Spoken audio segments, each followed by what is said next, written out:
లక్నో జట్టు బ్యాటింగ్ వైఫల్యం ఆ జట్టు కొంపముంచింది. మరో పరాజయం తమ ఖాతాలో చేరింది. రాజస్థాన్ అందించిన 160 పరుగుల టార్గెట్ ను చేరుకోలేక పంత్ సేన చతికిల పడింది. 119 పరుగులకే ఆలౌట్ అయింది. పాయింట్ల పట్టికలో 9వ స్థానానికి దిగజారింది. మరోవైపు రాజస్థాన్ జట్టు 2వ స్థానానికి ఎగబాకింది. ఇప్పటి వరకు ఆడిన 7 మ్యాచ్ల్లో రాజస్థాన్ జట్టు 5 మ్యాచ్ల్లో విజయం సాధించి 2 మ్యాచ్ల్లో మాత్రమే ఓటమి చెందింది.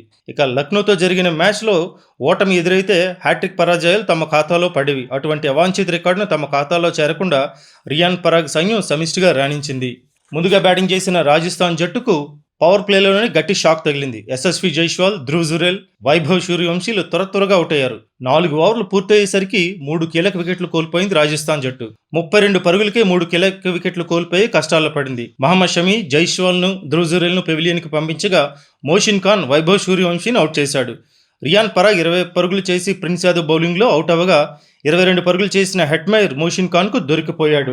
ఫెరీరా కూడా 20 పరుగులు చేసి ప్రిన్స్ యాదవ్ బౌలింగ్ లో అవుట్ అయ్యాడు. 110 పరుగులకు 6 వికెట్లు కోల్పోయిన దశలో క్రీజ్ లో ఉన్న రవీంద్ర జడేజా తన విశ్వరూపం ప్రదర్శించాడు. పరుగుల వరద పారించాడు. ముఖ్యంగా LSG bowler Mayank Yadav bowling లో విరుచుకుపడ్డాడు. చివరి ఓవర్లో శివతాండవం చేసి 20 పరుగులు పిండుకున్నాడు. మయాంక్ యాదవ్ తాను వేసిన 4 ఓవర్లలో ఏకంగా 56 పరుగులు సమర్పించుకున్నాడు. జడేజా వీరోచిత బ్యాటింగ్ విన్యాసంతో రాజస్థాన్ జట్టు 159 పరుగులు చేయగలిగింది.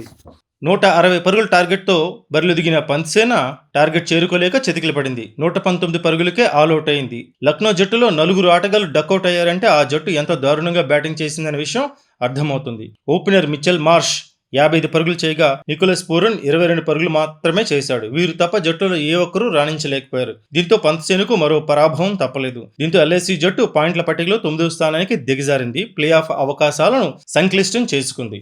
Thank you for watching.